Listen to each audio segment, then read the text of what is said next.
Church. Last week we got together as a staff and we talked about ways that we can keep you engaged as a church community. There is so much content being put out, not just by our church, but all over the world, since this is something that we are all going through.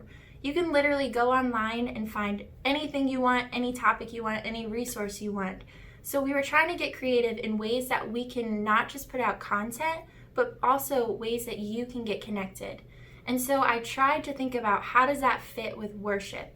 And I couldn't come up with anything, and so I talked to my fiance, John, about ways that we could creatively get you involved in worship. So he had this idea, why don't you just get other worship leaders, singers, instrumentalists, other team members involved so that they can put out ways that they're worshiping. You all can see a familiar face on the screen and worship along with them. Every day there's going to be a worship moment. It's not going to be a specific time. It's not going to be a structured thing. It's just every day there might be a video that shows up on Facebook, that shows up on Instagram, that's dedicated to you as our church family, and it's going to be a familiar face that's leading you into the presence of God, with the idea being how can you connect with not only our church as a church family, but also connect to God in that moment. I see so many people posting about how things are being taken away during this time. We don't have sports to watch, Hollywood to look to. There's not as many events or different things that we would once call distractions that would take us away from the Lord. As human beings, we have this tendency to be really good at taking something that's empty and just filling it. And so I feel like even during this time where we could be filling the time with worship moments, we can also just fill it with other distractions, Netflix, keeping busy, do-it-yourself projects, whatever it might be. Taking something that's empty, a blank canvas, and instead of allowing the Lord to use that time, we just, again, selfishly use it for self-gain. And so these worship moments are also just giving you another opportunity and just dedicate that time to focus solely on the Lord. I realize that everyone's quarantine situation looks a little bit different right now. And I think about how gracious God is, how he doesn't necessarily tell us what's going to happen, but how if we look back, how he prepares us for moments like this. And I can think of even times in August and September where the Lord brought some insecurities up or brought some things up in my life, and I'm thinking, what does this have to do with my current situation? Like, why are these things coming up?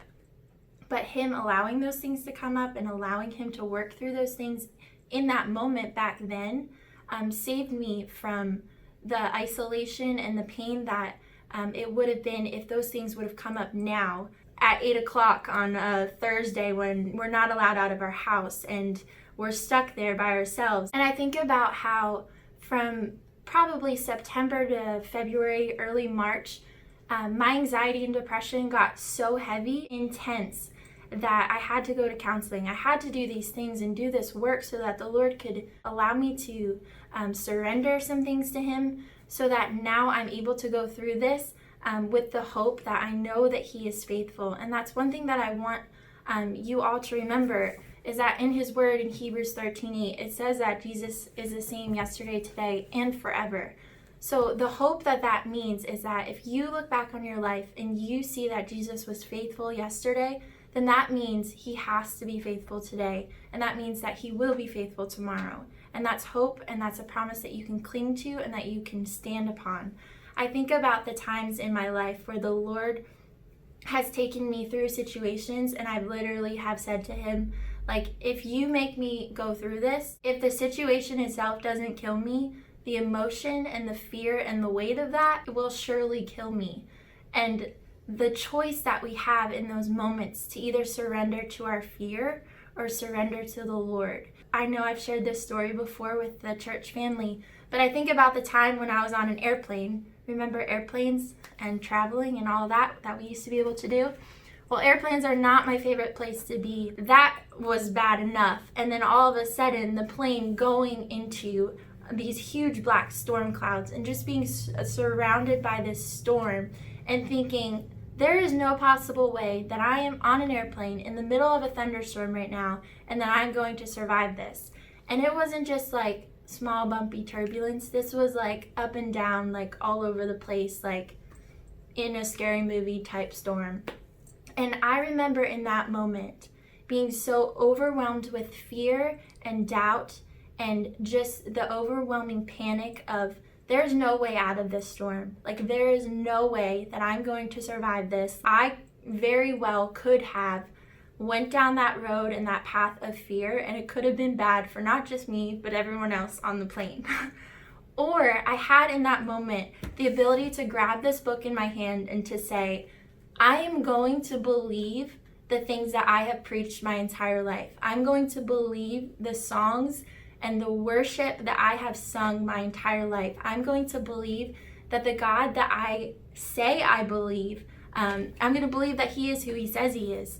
And I can stand on that and I can cling to that, and that this isn't just some idea or a thought in my head, but this is something that I need right now to depend on fully, or I'm not going to make it through my next moment. And I feel like that could be kind of where you might be at in this. The isolation, the doubt, the fear that's coming, is this ever going to end? Feeling like you might be surrounded by storm clouds, or you might be surrounded by this darkness and you see no way out. But it's in those moments where you have the choice. Believe what the fear is telling you, or are you going to believe in the God that you say that you believe? Are you going to put into practice the things that we hear every Sunday? Are you going to put into practice the faith? And the faith leads to fruit, and that fruit is joy, peace, patience, kindness, gentleness. It's that fruit that allows us to live when we see no other way. And I just pray for that dependence on Jesus during this time, and when this all ends, I continue to pray for that dependence for you all. And that's what I want these worship moments to be. I don't want these worship moments to just be, I'm going to play this song because the church put out this content and I'll just listen to it because that's what we do. We click a video and we listen. I want this to be, I'm going to take this next 7-8 minutes, play this song, and remember Jesus. I'm going to remember what the Lord has done in my life. I'm going to remember what he's doing now, and I'm going to remember the promise of what he's going to do when this is all over.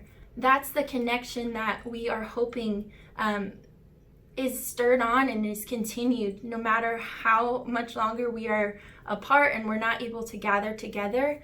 I pray that we will still be able to connect together as a family, encourage one another, and ultimately connect with the Heavenly Father. And so I'm praying that that's what these videos do, and look forward to one day getting back together in one room. The end. Bye.